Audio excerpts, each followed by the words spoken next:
Welcome to the SharkPod, the podcast that explores business and lifestyle design in Ireland and beyond. And now, live from Greystone Studios, here are your hosts, Luke Curry and Mark Baker.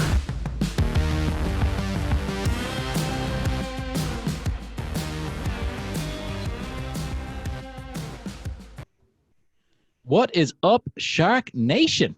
That's I gave a big shout out there because I know it's a bit of a challenging time out there for everybody. We're in the middle of I guess the end of week 3 of semi-lockdown, lockdown, lock-in, as Mark Baker likes to call it.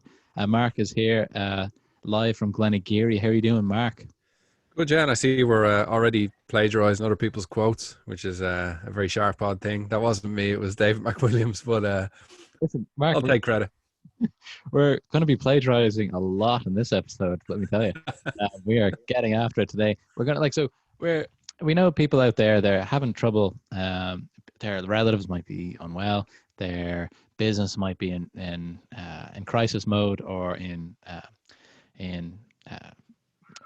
sleep mode or whatever right now. So there's it was difficult to ask people to come onto the podcast this week because we know how busy they are and stuff like that. So we've been thinking about getting creative here with some of the technology that we got in, and I've been pushing this weird idea for a few weeks now to get a different type of podcast out to the people. Mark, at the beginning, I think there was some skepticism, but then I won you over with a few quotes and a few things as well. Also, you ran this idea by somebody and they thought that it sounded like we had lost our minds. Yeah, I ran it by my mate Craig, and he was a big fan of the podcast, and Craig, he said I always thought Luke was a little bit crazy. Oh yeah, let's see what's going on here. Okay, so if people that are going to be downloading this are going to be able to see the title and see that we are going to be interviewing, or not, maybe not interviewing, but we're going to be taking some inspiration here from Mr. Matthew McConaughey. I know people, sorry, Mark just has his hat on. It says "Just Keep Living," which is a Matthew McConaughey, I guess, lifestyle brand, or it's something that he's said before on a talk show or something, and people really ran with it. Just keep living, keep going, right? It's a way of life. It's a way of life. I like it. So people might be sitting there, maybe I was going to say on their commute, probably not on their commute these days. They might be going out for their walk within 2 kilometers of their house, and they're listening to a podcast here, and they're saying, what made Luke and Mark pick Matthew McConaughey out of all the people to kind of dig into his background or dig into his speech and comment on it and stuff like that? But I think for us, well, for me anyway, I think I love his movies, especially the later stuff. I mean, there was some stuff in the middle there where he's doing a lot of rom-coms and taking some easy checks and stuff. Listen, How to Lose a Guy in 10 Days. That's a good movie. It's one of the best rom-coms. If you're going to do them well. You know what I mean? Yeah. That's really good. There was a period there, probably about 6 or 7 years, where you just would have saw him in movie posters just leaning back to back against other actresses. Yeah, exactly. And more power to him. He's out there, he's living his life and all that type of stuff. And then something happened about, I guess it was probably about 10 years ago, when he really started getting more like more serious roles. Dallas Buyers Club, brilliant movie. Lincoln Lawyer, the lawyer one. Lincoln Lawyer. What was that one where he was in, where it was a True Detective? Oh, excellent. That was really Woody Harrelson, both. I love all that stuff. So one of the things that I think draws people to this guy, a lot of people don't like him because he looks good with the shirt off and all that type of stuff, especially back in the day. And there's going to be some rough cuts in the video to just random pictures of him throughout this, just to freak people out. But I think what we can take from this guy is that he's a successful person and does what he wants to do, but he also seems to be living authentically, creatively. He seems to be doing what he wants to do all the time. And there's so many people out there that aren't really doing that. So what we're going to dig into today his commencement speech at the University of Houston. So for people who haven't heard that, I think it was a few years ago now that he put it up. It's on YouTube. What we've done is we've chopped it up and put it on the soundboard here, just to so we can put it into digestible bites for me and Mark to have a chat about.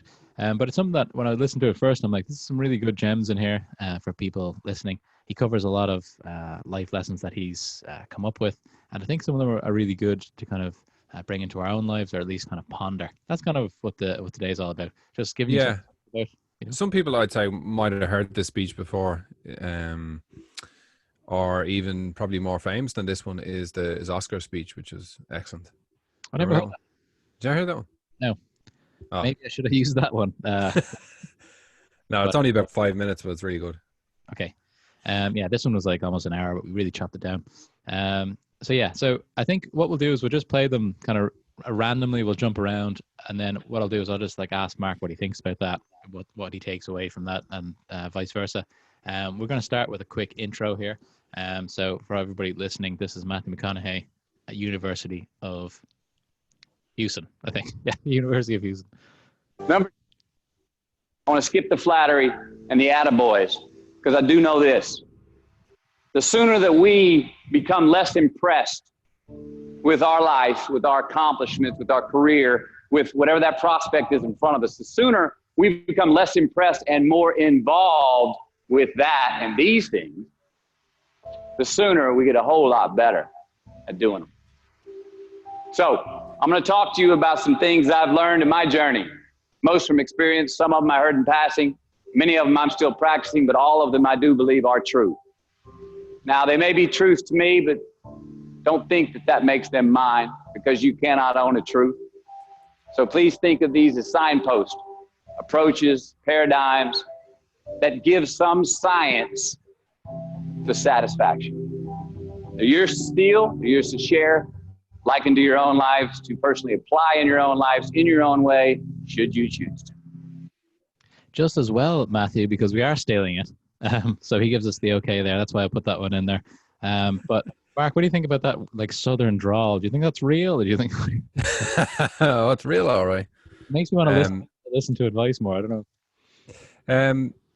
I think he kind of touches on ego there at the start. You'd imagine him to have a huge ego, but apparently not. Or at least as you'll see in the rest of the clips, he's trying to fight that urge, trying to come to terms with that. There's always that thing: is ego good? Does it get you up in the morning? Does it make you work harder? But you can probably go too far with it as well. It's getting that balance. Like some people say, you should completely cut your ego out, but I don't know if I agree with that. It's an interesting one. I've come to a weird place recently, even since the coronavirus kind of shut down stuff. I've got this weird, I don't know, like not lack of ambition, but a little bit more. It puts things in perspective, I think, all this type of stuff. And you kind of says, okay, what's important? The things that I miss are things that, like the things that I want now, because we can't see each other. I can't see my nieces, my mother, all this type of stuff. Like all that stuff is I already have that. Do you know what I mean? So it's kind of like it's giving me some perspective here. It's kind of taking out the ego a little bit, and I just want to get back to the normal level. I think it's all relative, but when things are going really well, and all of those activities you're able to do them, and you just want to kind of level up then all the time. So it's competition. There's not a lot of, in a way, people aren't as competitive right now because a lot of people are hamstrung. They can't actually act on anything. You know, it depends what business you're in. Look, I can in mine and still kind of competitive, but I think everybody usually they're looking for something special, but and all the normal things they have already. But right now, people, they don't have their normal things that you might think are mundane, but they're kind of more concerned about them right now. So, are you a competitive person? I never really answered that or asked you that. Yeah, very quietly competitive. Yeah, really? I don't like to I don't like to lose or be wrong. All right, fair enough. Yeah, but like you gotta lose and be wrong sometimes. Oh, I know that. Yeah, I know. I just don't like it. Yeah. I know. I don't begrudge anyone. I wouldn't like anyone to not do well so I could do well. I just look at someone like, oh, they're doing great. How can I do as good or if not better? You know. So yeah, it's a form of competitiveness. Yeah, I think you have to be. I don't know if I obviously worked in sales for a long time now, and there's an element of competition about that, but it's, I don't know, maybe because I don't know, I definitely have been competitive, but sometimes, like especially like back in the day during sport, like the competitiveness made me really quite, a bit of an asshole sometimes. That kind of way, and it's something you have to kind of keep an eye on. I remember because I played a lot of basketball, kickboxing, all that type of stuff, and I was always trying to really dominate or in my own kind of little circle do really well, and I kind of attached my my self-worth to winning. Do you know what I mean? Like I remember going into like kickboxing competitions and stuff like that, and driving there, and the nervousness was so high, especially because I was on a winning streak. And I kept on telling people about the winning streak, and then the pressure to keep that going was just relief. Then I remember after one of the fights, I remember going in and I was in Tala Arena, and I went in and I vomited straight after I won, and it wasn't out of like tiredness or anything, but it was just nerves. Yeah, God, that's over, relief. So do you know what I mean? So I don't know if that was a good place to be, Mark. I don't know. Yeah, I don't know. Why well, why were you doing it in the first place? Why did you want to be the best, or were you doing it because you thought you had to be? Mark, we've been down this road before. Obviously, with my dad. Let's get real. Obviously, I know he was a kickboxer. For those people who don't know, a very successful one at a higher level for sure. But it was that as well. But also, it was something I could control a little bit more. I think in school, I didn't like the way I couldn't make decisions about, day to day. There's the kind of authority figure. In sport, you could kind of, you could be the boss. You could kind of, push people around and stuff like that. But it got to a point where I was in a trampoline dodgeball league in my early 20s. This might have came up before on the podcast, but it was kind of a mixed gender one. So like I was on a team, like it was only for fun, obviously, but I was on a team with my wife and some of her friends and that sort of stuff. And it was getting into, I think, the knockout rounds of the league, and my competitiveness took over. I was working the ref. I was getting in his face, cursing, calling people C words, like calling people out across the trampoline. And Katie, I remember afterwards, I think that might be the most angry my wife's ever been to me. Do you know what I mean? I let the monster get going. And I like to think that nobody else was competitive at all, and they're all just doing it for fun. Absolutely not. I was playing against myself here, and I remember. And then Katie's brother is on our team as well, and he said, "I don't want to take that out of Luke's game."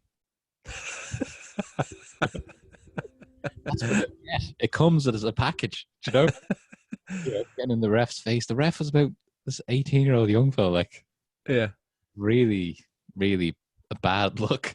So I've toned it down a bit, but I was like that. I was always kind of, I've done stuff in, like, I really, like in basketball matches and stuff, like anything to win, so I try not to be like that now. But yeah, so we're maybe I'm a little bit competitive as well. I think we just discovered you're way more competitive than me. Yeah, absolutely. Okay, let's keep this rolling here. Sorry if you can hear the church bells in the background there. No, we're not picking it up at all. Nope. Okay, so this one is on fear. Number 12. Give your obstacles credit. You know those no fear T-shirts that were out? I don't know. People used to wear them 10 years ago. No fear. Mark wore that. You may remember those, or it's just me? I saw them everywhere. All right. I don't get them, and I never did. I mean, hell, I try to scare myself at least once a day. I mean, I get butterflies every morning before I go to work. I was nervous before I got here to speak tonight. I think fear is a good thing. Now, why? Because it increases our need to overcome that fear. All right, so say your obstacle is fear of rejection. All right, you want to ask her out, or you want to ask him out, but you fear that he or she may say no. All right, you want to ask your boss for that promotion, but you're scared he's going to think you're overstepping your bounds. Well, instead of denying those fears, declare them. Say the fear out loud. Admit it. Give them the credit they deserve. Don't get all macho and act like they're no big deal. And don't get paralyzed by denying that they exist and therefore abandoning your need to overcome them. I mean, I'd even subscribe to the belief that we're all destined to have to do the thing that we fear the most anyway, at some point. So give your obstacles credit, and you will, one, find the courage to overcome them, or you will, two, see more clearly that they're not really worth prevailing over. So be brave, have courage, and when you do, you get stronger, you get more aware, you get more respectful of yourself and that which you fear. Boom, Shark Nation. What are you thinking, Mark? What's your I don't know why that's number 12. That's probably should be number 1. I don't know if they're in order of importance, but this is a huge thing for people and everybody, at all times. So it's an interesting thing as well. It doesn't really come up too much when you're growing up and you're in college, or when you're making decisions. But people don't really address what they're fearful about and stuff like that. I know it's come up a few times in the podcast. Was there a time recently where you felt some fear that you were like, okay, this is real? That fear where you feel it in your chest? No, I feel fear really quickly, and then I automatically think of the solution. I'm a kind of a solutions man that way, and that's how I fight it. I don't really fear much. Like so some things, like I would put it as what would I try to avoid.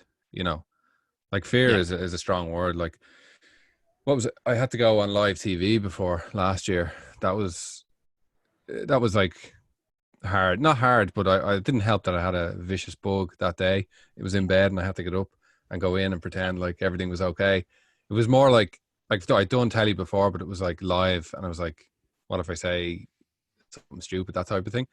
Racist, something, But if you just force yourself to do it, you're gonna say, what's the worst that can happen? Something really bad, I suppose, could happen on live TV. But but like I could have just said I was sick and didn't, but I just said no. I committed to doing it, and I'll do it. I don't know what it is in me that I can just kind of say, right, do it. And Matthew McConaughey makes a point there where all of the important things, or all of the kind of the best things, usually happen with that little bit of fear at the beginning. Do you know what I mean? So yeah, I can say that with So if you start that from an early age, a sport is good for that as well. Like you might fear, like I was a goalkeeper, like you're the last line of defense. If it's a cup final or something like that, it's not an enjoyable thing to do. But if you do it, you kind of build up some kind of, I don't know, fear, stamina, whatever you want to call it. Then that'll go into a test for school, and then so basically, if you're sheltered as a child from fear, that's one of the worst things, I would imagine. And everybody tries, instinct is actually to do that to their own kids, but you definitely build up some resistance if a little bit of exposure to fear, as opposed to like getting attacked by a dog or something. Like obviously you can go too far. You can go too far, for sure. But like I think making big decisions, there's two different types of fear, two different types of stress: the acute stress and the chronic stress, right? So these are, did we talk about this before on the podcast?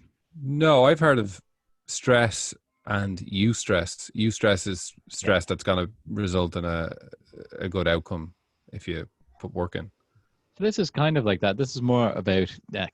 Like if you're like, right now I'm reading a book called Civilized to Death. It's about kind of the hunter-gatherer way of psychology and that type of stuff. And they talk about there's two different types of stress. One is the acute stress, which we're built for. And then there's the chronic stress that comes from modern life that we're not actually adapted to, and causes, injury in the long term to our health, to our mental health especially. But the thing about acute stress is a stress with an end point. And that's quite good for you. That's what they say. So it's something that, like you said, just before you do something, just before you go into the match, whatever, you know that it's going to be over at some stage. The human mind is really good at dealing with that, and it makes you extra resourceful. And it goes back to when we were, cave people, where if a tiger is chasing you, there's going to be an end point of this. They're going to catch you, or you're going to get away. And your body gives you everything you need to give you your best chance. So all of the adrenaline, all of that quick thinking that you need to do to get away or fight, whatever. So that's the type of stress that we're kind of built for. And then there's the chronic stress, where you take on a 40-year mortgage and you have to pay $2,500 a month for 40 years. And you're always kind of a little bit stressed about that, or there's no end in the near future of that stress. That happens at work. It happens with what's happening with the coronavirus right now. That's chronic stress for people, because people don't know when it's going to end.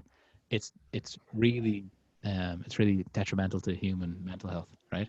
So the game there, Mark, is to say, okay, which parts of my life is causing that chronic stress, and reduce that as much as you can. Easier said than done in modern times, for sure, but it's something to think about. And on the flip side, trying to get as much acute stress as possible might be a way to have a more enjoyable life. All right. So I know that's a little bit controversial, but you can think about going bungee jumping, very acute stress. A lot of people who jump out of planes say it was the best thing they ever did. There's a risk reward to that I just can't. I ain't jumping out of no planes. Hey, Mark, I'm not going to do any of this stuff. But I really want to get in the plane.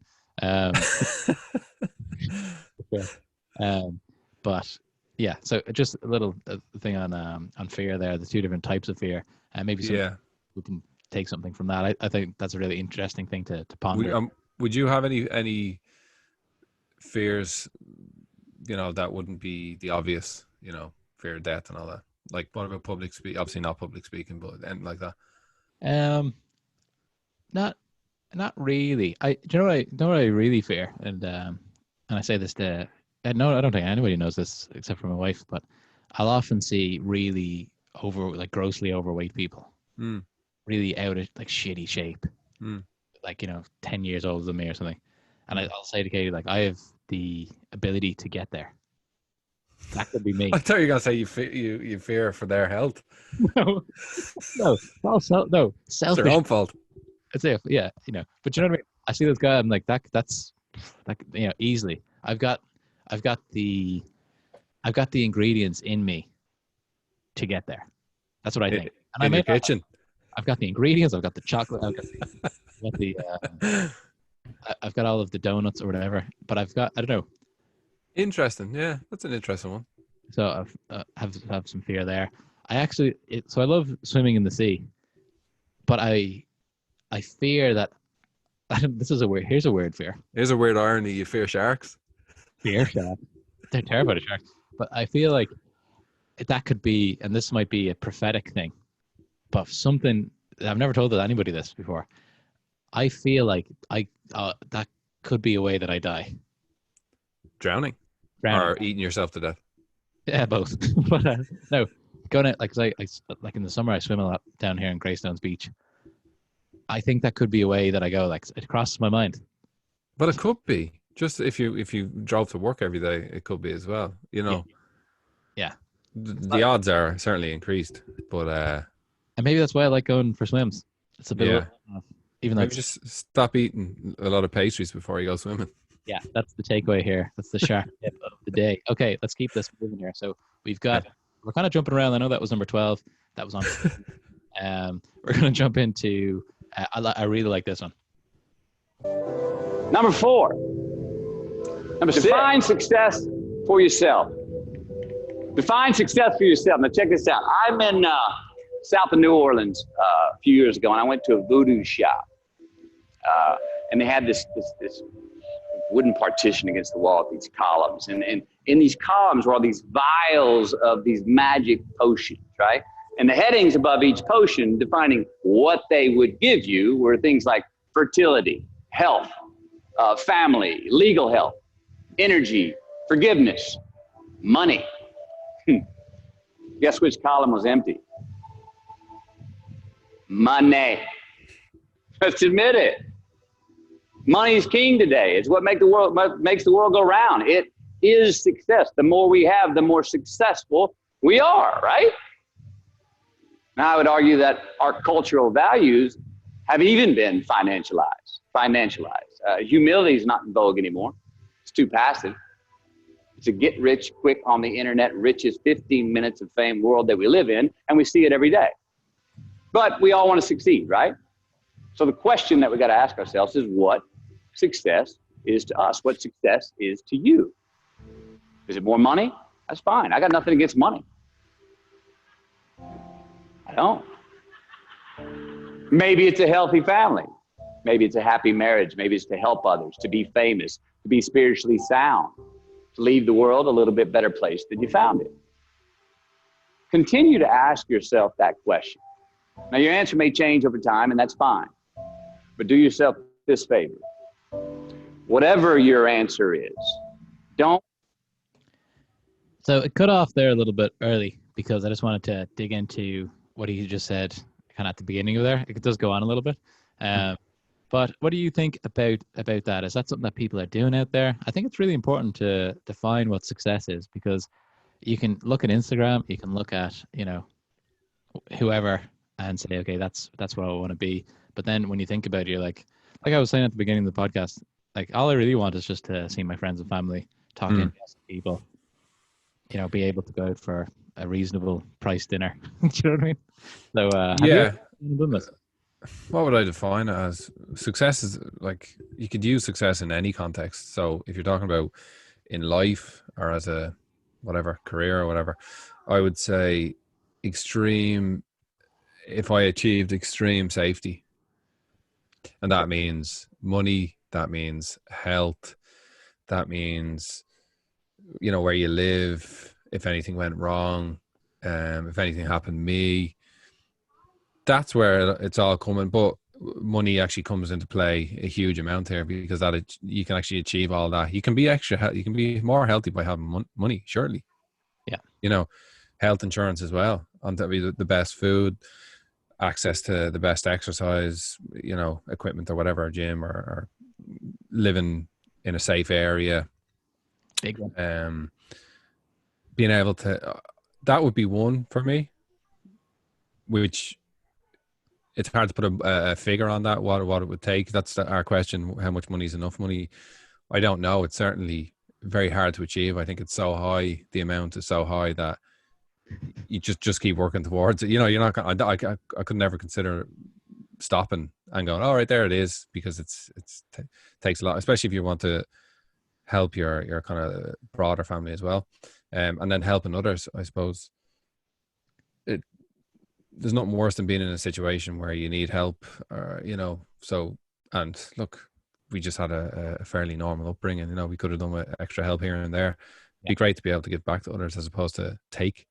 Yeah. And looking for help from other people. I'd like to be the person that's able to give back. And look, I have in small ways over the years, through the art or whatever like that, and charity and stuff. But on a big scale, that'd be nice. Absolutely. And I think that, I don't know, it's something that they don't really, and here's something that I was thinking about this when I was putting this together. It's okay when you're in secondary school or university, if you might run into like a really, really like talented guidance counselor or whatever, and they are trying to get you to define success. It's almost impossible to see what success is until you're looking back, in a way. Do you know what I mean? So, like, you don't know what it feels like to have like a job that pays you $100,000 a year. So that might be success to you. But then when you get there, you're like, okay, well, I just have an extra couple of grand at the end of the month. Do you know what I mean? I know it's not a small thing, but I mean, you don't know what all these things are going to feel like when you get them. So I think success is having perceived unlimited opportunities. So when you're getting up in the morning, if you just think being happy getting up in the morning would be amazing for a lot of people. It's it would be amazing for. I would venture to say most people say, okay, excited. Yeah, but so I'm saying a lot of people, but some people are happy getting up in the morning. Generally, I am, depending how early. Yeah, exactly. I was thinking about this as well, like doing whatever you feel like doing and not having to force yourself to do stuff is success for me. And Yeah. whenever I force myself to do anything, it's never enjoyable. Do you know what I mean? So I find it difficult or I have to force myself to do some things in work, whether that's prospecting or boring stuff, or like cognitive stuff. A lot of times I have to force myself to do that. I never have to force myself to go to the gym, go for a cycle, hike, all the stuff that's physical. There's no barrier to me at all. Do you know? I think that some people out there are the opposite. They find it easy to just go in and start coding or that type of thing, and they'd find it really hard to go to the gym or whatever. So I would like to be in a place where I just do things, do whatever I feel like doing at that time, and not worry about the long term. So I was thinking about this. Like I went for a jog yesterday, and because there's no gym open, obviously, and I was listening to country music. Right, that's my jam right now. And there was a guy, it was some else shite anyway, where he was talking about talking to his dad, and he's like, I hope I made you proud, and all that type of stuff. It also comes back to this, strangely enough. But the thing was like, you just want to have a life that you can hang your hat on. Do you know that kind of feeling where it's kind of like, it doesn't have to be, you don't have to be famous. You don't have to be. If you take that part out of being uber successful, and just be somewhat successful and be happy with that, I think that's the key. And I think but also not having this end goal, where I want to have 10 million by the time I'm 60. That's pointless, and then you waste your life trying to get there. It's making sure you're enjoying every day. Absolutely. So being a winner now. Do you know what I mean? So it's very hard to model yourself on someone who's successful, because you can only really pick one successful thing about them if you don't know them, because you don't know it. If you look at it from a 360 point of view in their life, you don't know anything else. All you know is, oh, look, he's the best at that, or she's the best at that. So it's hard. You actually pick. I tend to pick things I like about different people and then try to, model or achieve something similar. And Matthew McConaughey would be one, just his attitude and his body. Yeah, that's a great bod, especially in the days where the kind of ghosts of girlfriends passed, or even before then. But I actually looked that up, right? So he's 6 foot, and he's I think he was probably in the best shape when he was in Fool's Gold. Do you remember that? A lot of shirtless. Obviously, he had a lot of tan on as well, or whatever. So it doesn't hurt nobody, let me tell you. But he's 6 foot, and he's 182 pounds. So he's actually way smaller than he looks. When people are that lean on screen, they look giant. But when you look at the math, it's like that's a lot more diet than lifting. Yeah, I would say. Yeah, a tan and a going ripping up for a month will do a lot for you. Yeah, 100%. Especially if you're in the Sahara, like he was. I'd be pink and. Yeah, cool. So also some of the things you said there, humility is not in vogue. I don't know if that's true. I quite like the fake humility is in vogue. It is. So people are saying like, but I'm talking about the real stuff. When I'm sure you've been to a lot of these kind of galas and stuff, met super famous people like I was going to say Matthew McConaughey. What's his name? Daniel Day-Lewis. When you met him, he seemed like he was super gracious. Like, did it seem real to you, or? Yeah, he was intense. Like he was really. It wasn't just a kind of humoring me. We were having a proper chat, and he was asking about the work, and he was looking at it close up, and he was taking off his glasses to have a look at it, and the painting that I did. So he seemed very genuine. But then again, he's an actor, and I don't know. He's the best actor. Fuck. Is he pretending? I don't know what's real. Yeah. It is Daniel Day-Lewis. Yeah. Okay. You So might see that was the picture there in the background. Actually, if you're on YouTube, you'll see it there. That was the one he was looking at. Wow. That's a print. I love that one. It's very intense. So yeah. So like, I thought that was a good take as well. I think I've covered everything there. What Scott says to you? Yeah. Cool. Right. So this one's an interesting one. It's something that I never really heard anyone else say. A lot of the kind of motivational speeches, there's a lot of the same stuff. You gotta want it more than anybody. I don't know if that's, you want it more than anybody and have the tools to get it. You need to want success more than you can breathe and stuff like that. And I don't know about that now. Yeah, but here's something interesting. It's something that was, like I said, something I never really heard before. The title of this is "Don't Leave Crumbs." Okay. Yeah. And people who that sounds like my autobiography. Crumbs from the baker's table. Here we go. Oh, actually, sorry.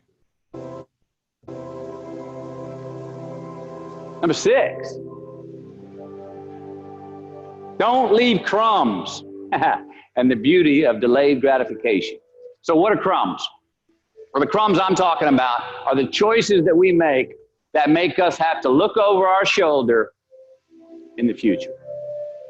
You didn't pay that guy back the money that you owed him, and tonight you just saw him 3 rows behind you. Shit. You slept around on your spouse, and you just found out that tomorrow she and the lady you're having an affair with are going to be at the same PTA meeting. Shit again. You drank too much last night. You're too hungover to drive your son to his 8 a.m. Saturday morning baseball practice. These are the crumbs. They come in the form of regret, guilt, and remorse. You leave crumbs today, they will cause you more stress tomorrow. And they disallow you from creating a customized future in which you do not have to look over your shoulder. So let's flip the script. Instead of creating outcomes that take from us, let's create more outcomes that pay us back, fill us up, keep your fire lit, turn you on for the most amount of time in your future. These are the choices I'm talking about. And this is the beauty of delayed gratification. All right, tee yourself up. Do yourself a favor. Make the choices, the purchases today that pay you back tomorrow. Residuals. In my business, we call it mailbox money. If I do my job well today, and that movie keeps rerunning on TV, 5 years from now, I'm getting checks in the mailbox. It's a heck of a deal. What do you think about that, Mark? I love that one. I want me some mailbox money. Mailbox money. I remember I used to work on residuals as well. We used to call it residual stank. That I'm stealing that from one of the guys who was working with Sean, but he used to say, "There's a good stank off that one." You know? Residual stank. We used to get like an extra check every month from the residual sales that we do. So I understand that, and that's great. But what do you think about? I think this is like a life lesson you want to teach like a young person to say. Yeah, I think you have to teach young people this because of the way the brain works, and basically you're either impulsive or you're not impulsive, and there's obviously different levels of it. It's like that test, that test with the kids. I think, I don't know what age, 5-year-olds, and it's like they leave. It's a cookie. You can have this cookie now, or you can have 5 cookies later, whatever it is, and they leave the room. You leave the room, and then you come back in, and basically, if the kid takes the cookie now, it means they're going to have some issues later in life with impulse issues. I have 2 kids. One of them would take the cookie before I even got it out of the pack. The other one would, could wait a day if it meant she was getting 5 cookies. I think the first one takes after her uncle Luke. I'd eat that stuff. I'm like, there is no tomorrow. It's funny to bring that up because my wife says that as well. Like, she loves it because she works with kids, so she sees this on a daily basis. Like, and she always says I'm the one who takes the first marshmallow up front. Or maybe it was marshmallows. Yeah. And, she'd be the one that could just sit there waiting for you know. And I was like, and I said to her, yeah, but you got to trust them that they're going to bring you another one. Yeah. Why don't you trust them? Yeah. But so I think there's obviously nature and nurture. I think some people just naturally are different. You know, my kids have been raised the same, and they're both different that way. But then again, with traumatic events during childhood, makes people more impulsive. Doesn't, I think it's the frontal cortex of the brain doesn't develop as well. You know, so they might be more prone to drug taking and stuff like that as they get older. So in general, it's always good to delay gratification whenever you can. It came to me naturally as a kid. I was more like Alyssa that way, my second daughter. Don't leave crumbs is a nice way of putting it, though. I like that, and it's kind of even a broader thing. So one, he kind of talks about he touches on the delayed gratification, but I think that's the more important part is the not leaving crumbs. There's a few examples here. I've been jotting down things while Matthew was giving his speech, and one of the things is like I had this. I'm not going to give any. This is so sensitive. I'm not going to give any details about this. Okay, so you won't know who this is. I might even throw some stuff in that isn't correct because this could like ruin a marriage. We'll share that on the SharkPod here.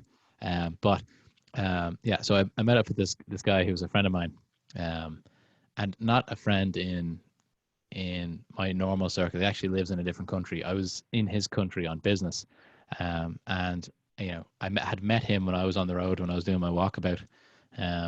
So I met him in South America, and I just wanted to meet up with him because he seemed like a great guy, and he was very much talk about someone who looks like they're a success. Like he is a success in a lot of ways, very well off. His family is one of those, you know, family Kennedy style monies. I'm already giving this away. Isn't that last name is not Kennedy? Anyway, actually, I might have to edit that out. We'll cut that out. We'll cut that out. Jesus. All right. Don't leave crumbs. Don't leave crumbs. He goes and he tells me we go for dinner. I'm excited to see him because he's kind of this almost he's a little bit older than me, maybe 2 years, 3 years, but kind of looking up to him. A lot of money, a great job, all that type of stuff, and he's getting married. I'm like, oh, that's great. So we're talking about weddings, and I was actually engaged at the time. I was preparing for my wedding, so we're talking about all that type of stuff, and then he's like, yeah, but you know what, I'm pretty I'm trying not to do an accent as well. I think we should just abandon this. No, okay. It's all so narrowed down. You were engaged at the time. We know what country it was in. Yeah. Okay. Okay. So anyway, so my point is, no, there's no names here, but he says, I'm going to get, we're in, let's say that we're, okay, I can't even say where it is. Okay. In Europe. Yeah. We're in an undisclosed place in Europe. All right. So, okay. So he says, so I was talking to him about getting married and stuff, and he's like, yeah, I'm really stressed about the wedding. And I said, yeah, me too. Like, these are big bills coming in. I got to get selling. To be honest, I don't really know how we're going to pay for all this. I thought it was that type of stress. So that would be more the acute stress that I was talking about. There's going to be an ending. He had this more chronic stress, however, and he was saying, yeah, my secretary is coming. Like, my wife invited my secretary my assistant or whatever to the wedding because they kind of know each other. Like, I'm like, yeah, okay, well, I get it. You're saying that the numbers are getting out of control. Why are we inviting everybody under the sun? Spiral it. I get it. And then he's like, yeah, I've been I'm sleeping with her for like a year. And then I was like, what? And then he's like, yeah, I'm pretty stressed about that. While he's drinking his like gin and tonic, obviously not very stressed. Yeah. Nothing right. Yeah. Talk about leaving crumbs. So, and then imagine every night I couldn't sleep. Imagine at the wedding something happened. Oh my God, this was the most stressful. He didn't seem that stressed. Maybe he was putting it on, but it made me really think about this when I heard this story. I'm like, man, that is crumbs following you. So when you're in those, the average person would be extremely stressed at all times, probably to the point of physically sick. But certain people who go after and live a life like that, they're built differently, obviously. Like, they don't really have the same sense of remorse and stuff like that. Like, Yeah. dare I say it, sociopathic. He probably was a little bit of a sociopath, but that type of leaving crumbs, like I'm trying to think of an example of my own life. You know, in sales, I've done deals where they're good deals, but they're, you know, maybe they're, you know, we got the contract signed too early, or there wasn't enough due diligence or something, and you don't know if a deal's going to stick or it's going to be cancelled or something. I think that's kind of like leaving crumbs as well, waking up thinking about it. You know, I should have just waited, done the deal properly. Now that, like, the type of deals that I'm trying to do now are ones that you can stand over, everybody wins. There's not going to be no surprises on their end. I love doing deals like that now. So that's what I'm trying to do, because I have, especially in my early career, when, you know, for instance, when I was selling those motorized chairs that go up and down the chair lifts, like I'd sell them to people, and I would be 98% certain that they would work for their type of house. But I sold ones when I wasn't sure. And that was really bad. So someone's going up the stairs and then it falls. No. It falls off the wall. No. No, but like, just they couldn't, like, they may not be able to really install it, so they'd have to, like, either find something else, or, do you know what I mean? So I remember thinking, like, going home, so there was crumbs there as well. So if you could talk to a young person and say, before you're going to take an action, is this going to have a boomerang effect? Like, one of my friends went to New York to live for a couple of years, racked up loads and loads of debt because he knew he was leaving to go home, and then, like, payday loans, all that type of stuff, and now he can never go back to America. Do you know what I mean? And he was a lot younger then, and now it was a real, that's how you build regret parts, you know, of your life. So it's something that I think is really interesting. I just don't think it's necessary to act like that, you know. But it can get into a bad habit, I suppose. And but no, that's a good sound advice from Matthew there. Okay, here we go. We're gonna go a couple more here. What about this one? Number 10, a roof is a man-made thing. This may cut a little close to the bone since the geography, but I think we all were there, and we'll all remember where we were. But in January the 3rd, 1993, it was the NFL playoffs, and your Houston Oilers were playing the Buffalo Bills. The Oilers were up 28-3 at halftime, 35-3 early in the third. Frank Reich and the Bills come back to win 41-38 in overtime for one of the greatest comebacks in NFL history. Yeah, the Bills won, but they didn't really beat the Oilers. The Oilers lost that game. They beat themselves. Y'all remember that, huh? Why? Why'd they beat themselves? Or how?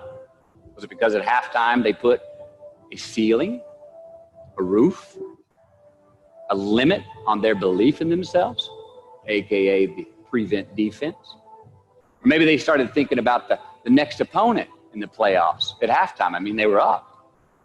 Then they came out and played on their heels, lost the mental edge the entire second half, and voila, they lost. In a mere 2 quarters, defensive coordinator Jim Eddy went from being called the defensive coordinator of the year and the man first in line to be a head coach next year to a man without a job in the NFL. You ever choked? Nobody has ever choked? I have. You know what I'm talking about, fumbling at the goal line, stuck your foot in your mouth once you got to the microphone, had a brain. Sorry there, my mic was off. The reason why I want to bring that one up is, I think what he's trying to get at there is, like, beware of beating yourself in when you're ahead, or he talked about the prevent defense. I thought about the Irish team, the Irish soccer team, when this one was going on, and it's kind of apt for what's happening now with the coronavirus and everyone's on shutdown and stuff like that. The prevent defense is when you score and then you try to hold that. Isn't that what the Irish team is always doing? And yeah. I wonder, I hate when they score in the first 10 minutes. Oh my God, it's the worst. 80 minutes of terror, of We kind of get off on that. We're like, oh, it was great. We defended so well. Like, we should have been just go. What's the difference? Pretend like you didn't score. Yeah. But what do you think about that? Is with businesses and stuff like that, they're going on prevent defense a lot now, and will be for the next few months. Should they be doubling down, pushing into new markets at this stage, trying to go forward on that? Well, there's two thoughts there. It's double down on what you know, and keep going at that, or pivot and do something else. The danger of pivoting is that you lose kind of control and focus on what you know best. It's kind of like doing an analysis on what the best rate of return is going to be, especially because everything's up in the air at the moment. But I would think, and I probably always said, but why not do both? Pivot and continue on doing what you do best. I don't know if that really answers the kind of defense offense question, but I think he was getting at that part was actually, it kind of cut off maybe just before the punchline. Yeah. Which was the kind of, don't put like a roof on your goals. Say, okay, this is as good as I can do. Just if you take away, that's actually, that's what he was getting at there. It was like, just take away the end of the goal. So say, okay, I'm going to be, 181 pounds and tan in 30 days or whatever, or 40 days, and say, okay, this is just the way I'm going to live. It kind of touches on the atomic habits that we talked about before as well, where it's just not having these goals where there's a end date on them, but just living those goals. It's having a target without having an end mark. Do you know what I mean? Like, targets are good to bring you up to that level, but then you could probably push past that. Looking at the marathon, what is the mile, or the quickest mile, or what's the marathon? Yeah, what was that again? 4-minute mile. Yeah, and then no one could do it, and then once someone did it, 100 people did it. Then yeah, there you go. So that's it. I love that type of stuff, because it just goes to show what type of limits that we have on everything. That's just running. Do you know what I mean? Yeah. Interesting one here. Here's one that's I thought was interesting as well. It's about his kind of walkabout, and this might get to this kind of, I think this might be the last one that he does on his thing here. We're gonna go do a couple of more here. One's gonna be on happiness versus joy. One's on personal standards. But I want to do a walkabout one. For those of you who don't know, Matthew McConaughey, as well as me and Mark do for some reason. He takes these kind of trips, which I really like doing as well. But this one goes a little bit deep. It might be a little bit too woo-woo for some people out there. But I just think it's really that the point or the message here is pretty strong. So I'd like to get Mark's take on this as well. Number 13. So how do we know when we cross the truth? 13. Someone was asking, why did I pick 13? That's an unlucky number. Well, I don't know when 13 got the bad rap and became the mongrel of numerology. It's never done me wrong, 13. In fact, 13 has been a pretty lucky number 13 for me, and I want to tell you how.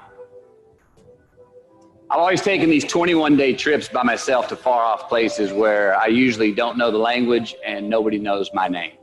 They're adventures, one, but they're also a purge. They're a cleanse for me. They're like a 21-day fast from attention, from all the things I have in my well-appointed life. They're a check out so I can check in with me, see how I'm doing, be forced to be my own and my only company, to have a look in my mirror. And we all know what can happen when we do that. Sometimes we do not like what we see. Well, in 1996, right after I got famous from a film I did called A Time to Kill, I headed out on one of these 21-day walkabouts, and this time to the jungles and the mountains of Peru.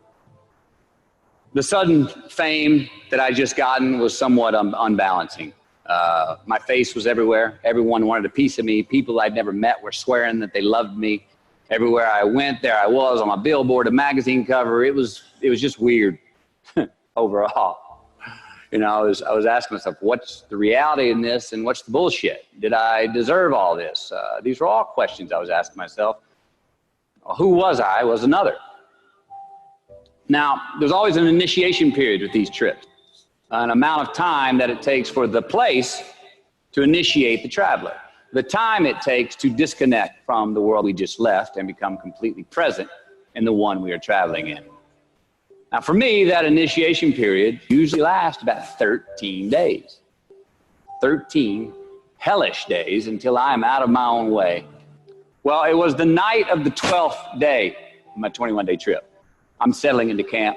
I'd already hiked 80 miles to this point, and I had a 3-day trek ahead of me to Machu Picchu.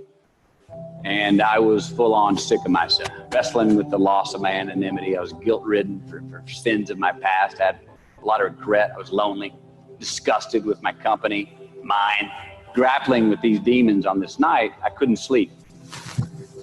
All of these badges and banners and expectations and anxieties that I was carrying with me, I needed to free myself from them. So I stripped down to nothing. I took every moniker that gave me pride and confidence, all the window dressings, the packaging around the product. I discarded them all. I got rid of my lucky and faithful American cap.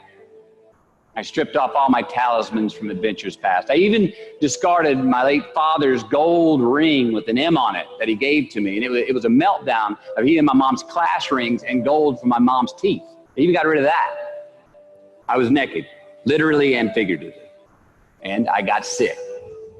I felt clean. I felt free and light. Along a muddy path on this walk, I turned a corner. And there in the middle of the road was this mirage, this magnificent pinks and blues and red colors that I'd ever seen. It was electric, glowing and vibrant, just hovering just off the surface of the jungle floor as if it was plugged into some neon power plant. I stopped, I stared, there was no way around it. The jungle floor in front of me was actually thousands of butterflies there in my path. It was spectacular. So I stayed a while. And somewhere in my captivation, I heard this little voice inside my head say these words. All I want is what I can see. And all I can see is what's in front of me. Now, at that moment of the trip, I had stopped anticipating what was around the corner. For the first time, I stopped thinking about what was coming up next, what was up ahead. Time slowed down. I was no longer in a rush to get anywhere, and my anxieties were greatly eased. A few hours later, I returned to camp.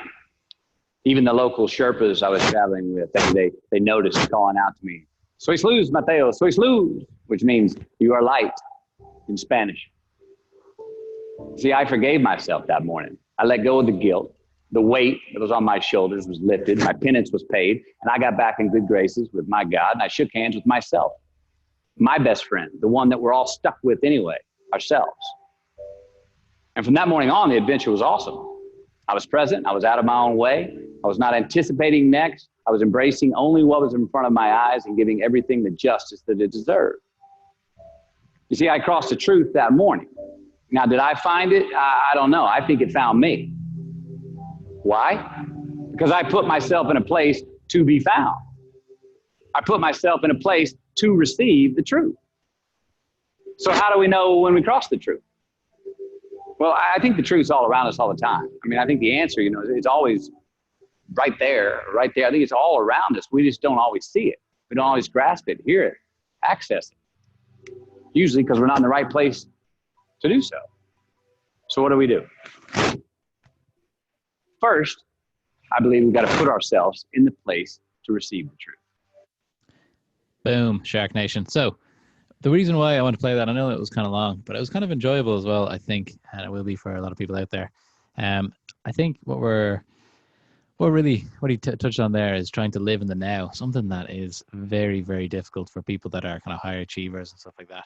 But if you imagine if you're in his position where everyone in the world knows you, expects things from you, and all that type of stuff, it must be, it would put you under a lot of pressure. But I think also people listening to this, they have their own little world where they have all these pressures on them as well. So everyone thought that they were going to be a Premier League footballer and they didn't, they're going to carry that around with them. They're going to have all these talismans of the successes that they had, in the past. They might still wear like a ring or something that said they played for Celtic. I don't know. So it's something like that. But I think what he's talking about there is really trying to narrow down your life into the only thing that you can really experience, which is the the now, today, all that type of stuff.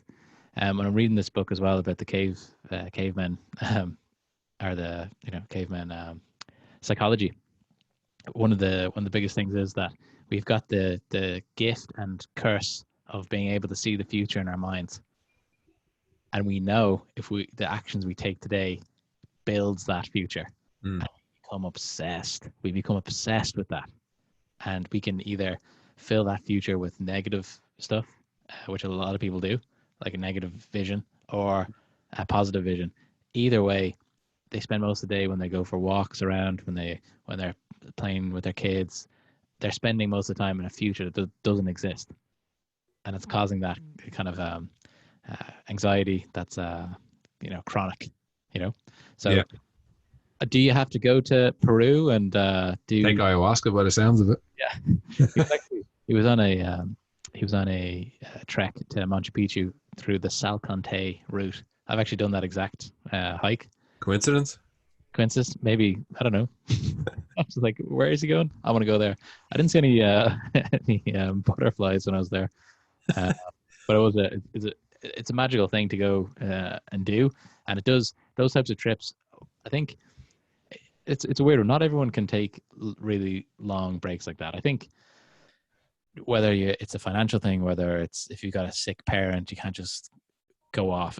People have real lives, that people have real responsibilities. So it's hard to do that. But if you can, there is a huge benefit of that. He says 21 days. I think probably 8 weeks is probably something that people should aim for if they're doing that. People listen to that are going like, what, 8 weeks? I'm like, yeah, 8 weeks. He did it in 21 days. I think 21 days is it's not enough to detach. Yeah, I used to. You're by yourself, I think it is. No. Maybe, well, yeah. If you're naked in the Peruvian jungle, maybe 25 or 21 days is plenty. 21 hours.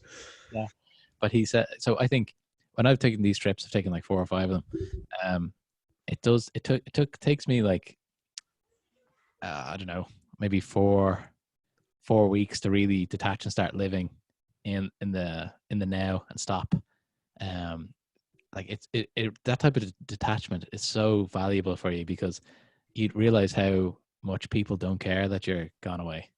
Not that they don't care, but they get on with it like you're not as important as you think you are. Yeah. And no one's watching. Do you know what I mean? I remember. I suppose there's 3 different things. There's living in the past, living now, and living in the future in your head. I wonder how many people live more in the past than the future. I certainly don't live in the past at all. Very much future, probably too much, or now. I think it's important to learn from the past. It's important to live in the now. That's the whole point. But it's also important to plan for the future. But you can overly focus on one or the other. I think it's getting that balance right. Remember before you were talking, so it's about getting a break from living in the past or living in the future. And different ways of doing that. One could be going off into the jungle. One could be going on hikes to fucking Wicklow. Yeah. Another could be looking out your bedroom window at the sea, as you can do, and looking at, was it you that was telling me that looking at like landscapes like that, or sunsets or anything like that, it's so much for your brain that actually stops you thinking about other things, and that's why it's healthy for you. Exactly. It's why one of the things that people have always been wondering is, why do we like sunsets? Why do we like big vistas? There's no reason why we would. It doesn't get us, what we need to survive. But one of the things is that there's so much going on in the vision that you can see, that it changes the way you're thinking about stuff. So you can't think about the future or the past. It brings you into the present, because it's sensory overload. There's too many things out there to focus on. Mm. So that's why climbing mountains, although sometimes it's annoying when you're going up and you're, you're halfway up and you're like, is this worth going up just to see a view? Yeah, but you're killing two birds in one stone there. You're getting exercise and resistance, and then you're seeing the view. So that's why people are obsessed with hiking. I think it's more so now than ever. Exactly. One thing that I thought about this as well is, okay, this guy's he's getting naked and he's giving away his rings and stuff. That's extreme, right? But I think the Corona lock-in is giving people a little bit of this as well, a little bit of humility to say, I'm not allowed to leave my house. My world is quite small now, and it's okay. Yeah.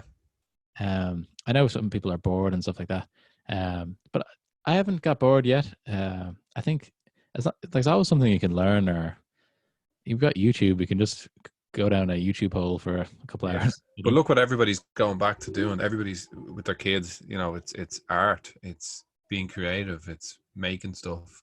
Yeah, drawing pictures, learning. That's what's most important. That's what makes people happy. And when you're busy day to day, you forget about that stuff. Such an interesting point, because everyone's doing crafts all of a sudden. Everyone's baking. All my friends are going baking. You can't get flour for love nor money in Aldi. And it's a great thing. It kind of goes into that what you said about the universal income. What people would do if they weren't absolutely under pressure to bring in as much currency. Luke balances on the tightrope between extreme capitalism and universal basic income. I also got and just being a podcaster full time. Got my Shay. Oh, there he is. My boy Shay. Shay Guevara Lynch. People are from Cork. But yeah, so like I like the idea of the communism stuff, but because of certain realities, I also like to make sure that I'm going to be okay as well financially. But yeah, so one of the things I thought about this as well was this is something that I'd like to put to you, Mark. It's something I kind of thought about when I was jogging yesterday. And this is a thought experiment. I'm not saying that I'm doing this, but what would happen if you declared victory on your life? Over what? Just it's won. The game's. It's no longer a game anymore. You've had your kids. You're married. You've got your own business. Just declare victory, and not try to improve. Not have goals. What do you think that would be beneficial? Would it be a weight off? I'd probably sleep more. Yeah. Especially. Yeah. So when are you going to declare victory? When are you going to say that I've won? Oh, there's so much more to do though. Okay, there's so much to do, as in like in life, in like we started a podcast at the start of the year. Yeah, everybody's telling me to stop doing things. Why? Okay, they're fun. Some things aren't fun. I try not to do things that I don't enjoy.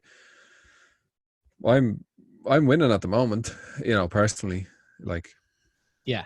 So you're winning, but I don't know if I'm not very good at describing this point here, Mark. But I wanted to put you in a mind space of like what I was thinking is, at what stage do you say that's a great life? I'm just going to enjoy myself now from now on. How do you enjoy yourself? Like, yeah. What I'm saying is, don't just sit on the couch. I'm not talking about that. I'm talking about being good to yourself mentally. Oh, okay. Saying whatever happens, you've already. So, I worry about giving yourself a pat on the back, like. Give yourself a pat on the back. You said that like it was a disgusting thing. What I mean is, I want. No, someone said that to me the other month when we won that award for best new recruitment company. Said, smile, pat yourself on the back, like, and I said no, because I get a punch in the stomach tomorrow. Yeah. you're like no, I'm going to go harder. Yeah. Okay. I just wanted to put that out there and see what happened. But I just think it would be because I've been trying to do so much stuff over for last say 10 years or whatever, with business or sales or career, all that type of stuff. I hope that there's a time, and I don't know if I'm there yet, but I don't think I am, but I hope there's a time 10 years from now when I go, yeah, you did it. Just enjoy yourself. Anything else is gravy. So if you want to go do things in your career, if they happen, if they don't happen, it doesn't matter. You've already done well. Do you know do you know that kind of feel I'm trying to get at here? Yeah. You know, because I think, am I going to be 70 going, oh, geez, I need to get this next step, instead of just going, enjoying what I'm doing? Yeah, I know what you mean. Like, it's tiring at times, always thinking of what's next. But I only think of it for myself. I don't care what other people think or anything like that. Some people do it for perception and stuff like that. No, I'm past that a long time ago. Okay. On that, let's jump into happiness versus joy. Okay. Happiness is an emotional response to an outcome. If I win, I will be happy. If I don't, I won't. It's an if-then, cause and effect, quid pro quo standard that we cannot sustain because we immediately raise it every time we attain it. You see, happiness demands a certain outcome. It is result reliant. And I say, if happiness is what you're after, then you're going to be let down frequently and you're going to be unhappy much of your time. Joy, though, joy is a different thing. It's something else. Joy is not a choice. It's not a response to some result. It's a constant. Joy is the feeling that we have from doing what we are fashioned to do, no matter the outcome. Now, personally, as an actor, I started enjoying my work and literally being more happy when I stopped trying to make the daily labor a means to a certain end. For example, I need this film to be a box office success. I need my performance to be acknowledged. I need the respect of my peers.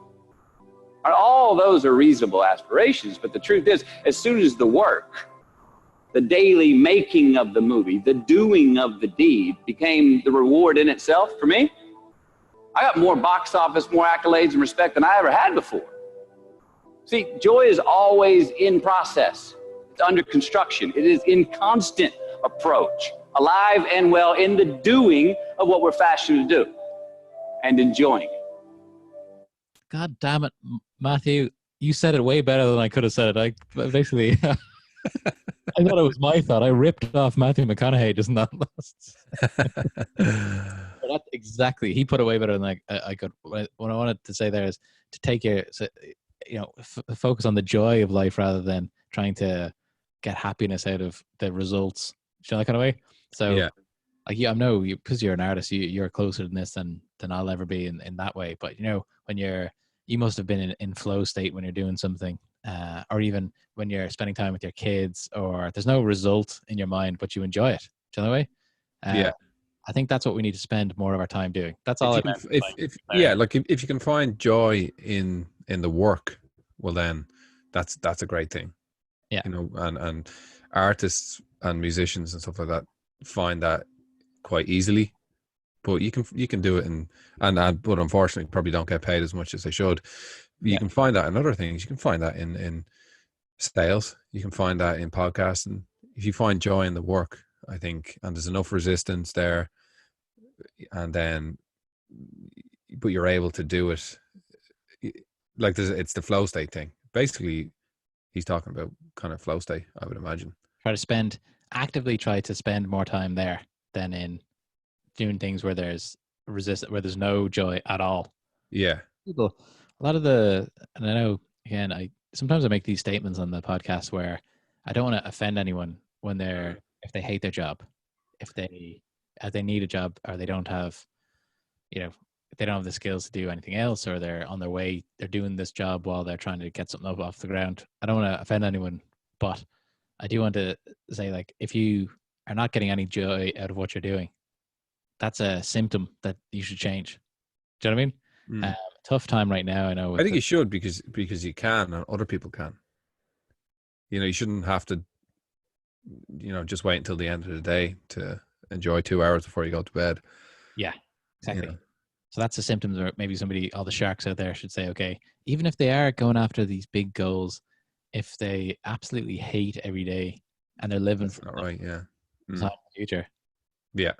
And I think everybody can agree with that, in fairness. I don't know if a lot of people are doing that though. I mean, I know some people who Maybe they need to listen to Matthew McConaughey's speech then. or go to Peru and get naked. Let's do this. All right, last one before we wrap up here. This one's on personal standards. I think this is something that's we talk about on the SharkPod all the time. How it's going to be the standards you hold yourself to. These aren't going to be the things that are going to be. You don't get judged on these. It's the type of man or woman that you are. You get to decide who you are going to be, and it's not going to be someone that are going to hold you to these standards, whether that's fidelity, whether that's not gambling away all your money, or these type of personal standards that we can set ourselves are going to be what we're ultimately judging ourselves by. Number 8, make voluntary obligations. All right, mom and dad, since we were young, they teach us things as children. Teachers, mentors, the government, and on laws, they all give us guidelines for which to navigate this life. Rules to abide by in the name of accountability. I'm not talking about those obligations. I'm talking about the ones that we make with ourselves, with our God, with our own consciousness. I'm talking about the you versus you obligations. We have to have them.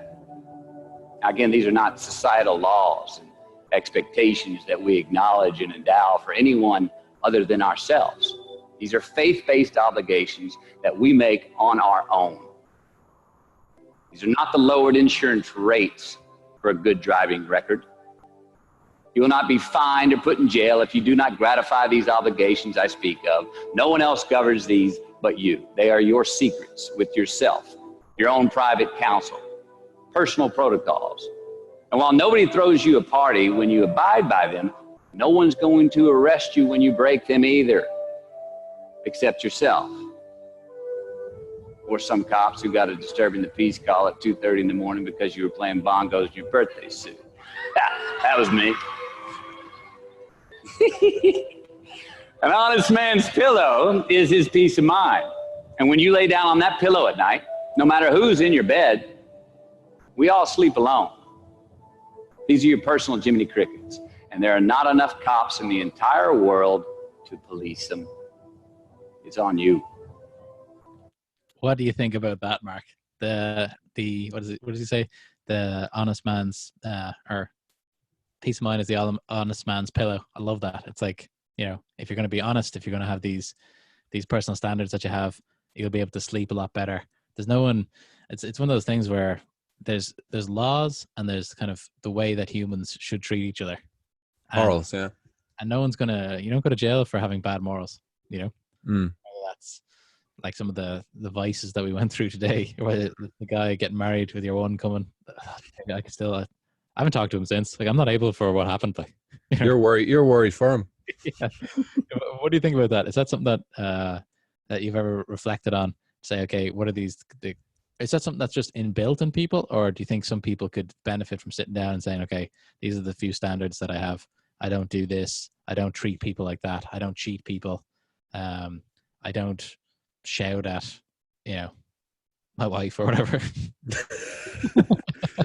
Well, I think the argument is like you should be doing all these things or not doing those things, anyway.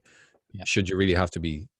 Should you learn not to abuse your other half? If you're getting to the point where you have to be told there's some serious problem, but you can learn, and people do learn, and they should be allowed to be forgiven as well. A lot of it's to do with upbringing and stuff like that. So it's an interesting, because I don't have any kids, but are you trying to do you ever sit down with the kids and try to teach them those types of things, or are you just living an example? Is that the more powerful thing? I think so. I think kids mirror what they see. They might say something and then you might stop and say X, Y, Z, and that's all it takes. And then usually they understand then, but like we don't really shout at them that much or because it becomes white noise. So when they see me say something, they get really it really hits home. So I think you don't have to sit them down and teach them morals and ethics. I think you just kind of kind of passively say it as you go along, and they figure it out. I think naturally it comes to most people anyway. The ethics and the morality, do you think that comes from somewhere, or do you think that that's a human? This is off topic, but do you think that comes from something about humans, about the tribalness, or does it come from you going to Catholic school, and is it a Catholic? Are we influenced by that type of? No. What do you Well, think? a lot of atheists and would admit they live by Catholic morals, and I don't think, or Christian morals. I don't think that they're. I don't think they're doing it because they've heard of the Christian morals. I think the Christian morals probably come from a more primal place, and that's why it's pure coincidence. Yeah. Because I think a lot of those things like reciprocity, forgiveness, like not taking things from other people, all that type of stuff. I think that's all built into just the natural tribalness of humans. So yeah, down. or else, because if you do act like that, you're gone. Exactly. So it's all about being able to live, cohabit, peacefully. Really, it's interesting how some people kind of veer away from that, though, in this modern times. I think you can hide a lot because you're on your own. Yeah, tribe. But if you're kind of, you have to beg, steal, and borrow sometimes. If you're weak, and if you're in a place where needs must. So some people say, "Oh, having too much money go to your head, and it could corrupt you." I think if I had too much money, I'd be more of a nicer person. Like you'd give more. You wouldn't. Not that I rob anyone, but you know what I mean. Like I don't know. Interesting as well. Well, Matthew McConaughey, thank you for your lessons. I know you're going to be listening to this at some stage. But I think this is an idea that I just wanted to do for a little while, and I actually think it went quite well. And I think people will enjoy this. Kind of spices it up a little bit. So in the future, we might do one or two of these more. There's two that come to mind for me. One is a JFK speech that I like. That would be a shorter one. There's only a few things I'd like to pick out of that, and then we might just talk about JFK and just the greatest Irishman, perhaps. In some ways. Like, yeah, not bad if we're talking about personal standards. People like to sweep that under the rug about him. Exactly. We've all got, two sides. But anyway, and then also I want to do the one with Arnold Schwarzenegger. I think that might be on the cards as well. Although I think it seems like he's lost his mind. He's going around just with donkeys the whole time. Do you follow him on Instagram? No, I haven't seen that. No. Every day, he's living with these kind of dwarfed donkeys. But listen, when you lived a life like that, you can do whatever you want. Yeah. Everybody out there, thanks very much for listening in. Hopefully you stay safe, stay healthy. This too will pass. It's going to be like the swinging 20s when we get out of here. When we get back to work, back to boom time. Maybe use this time to reflect on some of the stuff that we talked about today. It doesn't have to, if you're not into Matthew McConaughey and you're not into, I see how he might rub people the wrong way a little bit. I don't. You not? All right. He's like, what about that last one? He's like, yeah, that was me. I know. Yeah, of course he is who he is, though. For whatever reason, I'm drawn to those type of like confident people. I just think I get a kick out of that. Yeah, he doesn't seem to care what people think.